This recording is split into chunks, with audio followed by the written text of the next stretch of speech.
Donald Trump, because everyone that I've talked to, even those that were worried that they may not vote for Donald Trump, are saying now without a shadow of a doubt, I'm going to go vote for him and with excitement, because I do not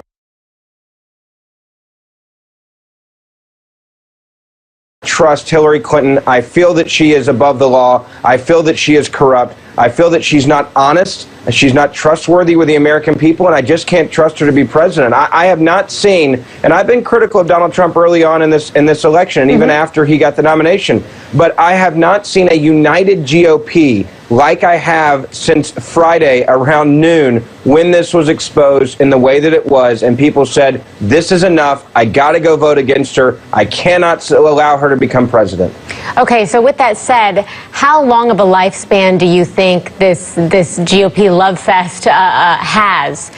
Because if Donald Trump is not elected, can you identify a Republican who can lead this party? Look, I think if right now, one, you have the GOP that truly believes now that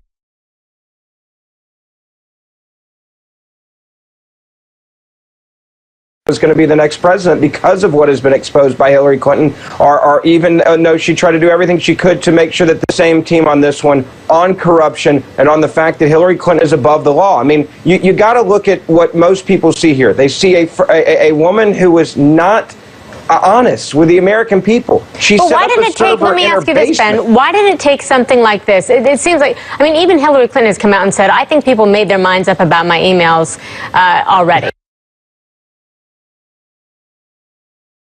So with that said, well, but with that said, and there's probably some truth to that to some degree, why did it take something like this for Republicans to get behind Donald Trump if that is how they have felt about Hillary Clinton for so long?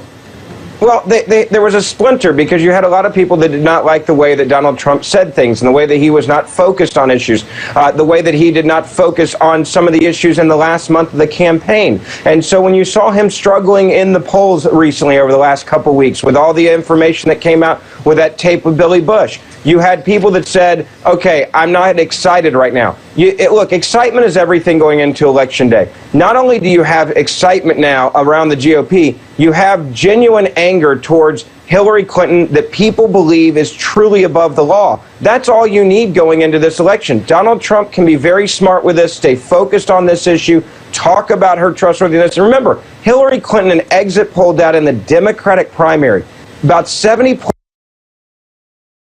of Democrats said their number one issue with her was honesty and integrity. That was among Democrats. So imagine what that number is among Republicans. There's no doubt trustworthiness is where she is most vulnerable. But let me throw one more thing at you, and I have to be quick here. Regardless of who wins, what if all of this comes back and there was absolutely no wrongdoing? What then? I have a hard time buying that. I don't think James Comey would send this letter to Congress without there being something explosive in there. And here's the other last thing. How in the world does Anthony Weiner and Huma Abedin have this many documents that apparently, from the FBI's position here, if they were not, some of them at least, classified, I don't think he sends this letter. If they're just random emails, I don't think he sends this email. If they're just duplicates, I don't think he sends this letter. I think James Comey, to quote the Clinton campaign, is a very stand-up prosecutor. He defended them early on when he said there wasn't enough information there. Now he says there's enough to reopen an investigation. That is massive going into Election Day. All right, Ben Ferguson, we know that he has said, Director Comey, that he felt an obligation to send this out, but that he does not know if any of this information yet is significant. Ben Ferguson, thank you so much for your insight. Appreciate you being here. Thanks. Good to be here. All right, so who is James Comey, the man shaking up this election with just 9 days left? And did he make the right call?